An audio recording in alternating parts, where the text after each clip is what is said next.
Allez hop, c'est parti pour la petite vidéo. Donc je vous présente une espèce qui commence à être bien connue et assez populaire en élevage. Je veux parler des Capybaras. Donc là, nous sommes en présence d'une usine Capybara et d'une fondation qui est déjà plutôt bien démarrée, hein. Faut voir que la gine elle est énorme, elle fait quasiment 2 centimètres pour des ouvrières toutes petites qui font quelques millimètres.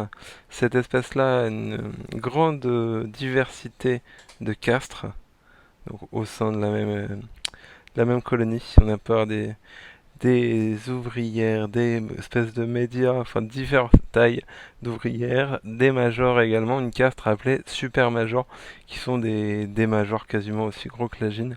Donc c'est vraiment une espèce intéressante. En plus, elle fait des raids. J'ai eu l'occasion de voir en vidéo, hein, uniquement chez d'autres éleveurs qui ont des colonies plus importantes, dont notamment le vilain, le méchant qu'on peut retrouver sur YouTube qui fait quelques vidéos, mais il fait pas de vidéos sérieuses malheureusement. Le roi des rats, pour ceux et celles qui ont déjà vu, hein, qui a tendance à se moquer assez facilement des espèces délicates chez moi.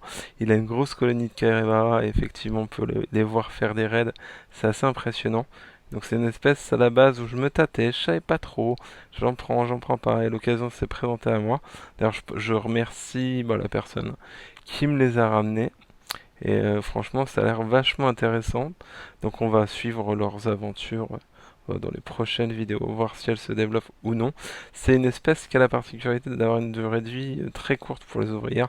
C'est pour ça qu'il faut toujours un gros couvain pour un renouvellement d'ouvrières, sinon on peut très vite perdre la fondation. Voilà. Donc voilà un petit peu le pourquoi du comment. Donc je vous les montre. Ça mange énormément, apparemment c'est très vorace.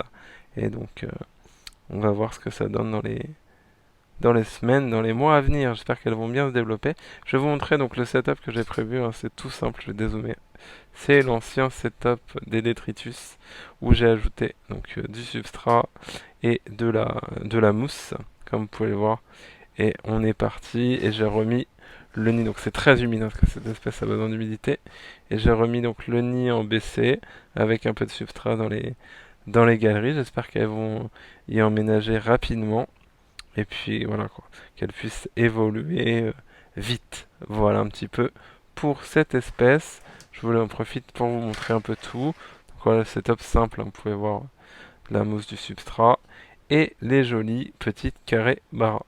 Voilà, vidéo très rapide, hein, basique même, mais voilà, je tenais à vous les montrer. Parce qu'après elles vont passer en cuve. Je sais pas si j'aurai une visibilité ou si elles vont s'enterrer. C'est un risque que je prends. Mais je vais mettre ça en cuve. Voilà. Un petit recrutement pour finir. C'est incroyable la rapidité de recrutement de cette espèce. Je viens de la poser dans la cuve depuis 2 minutes. Puis voilà. Salut!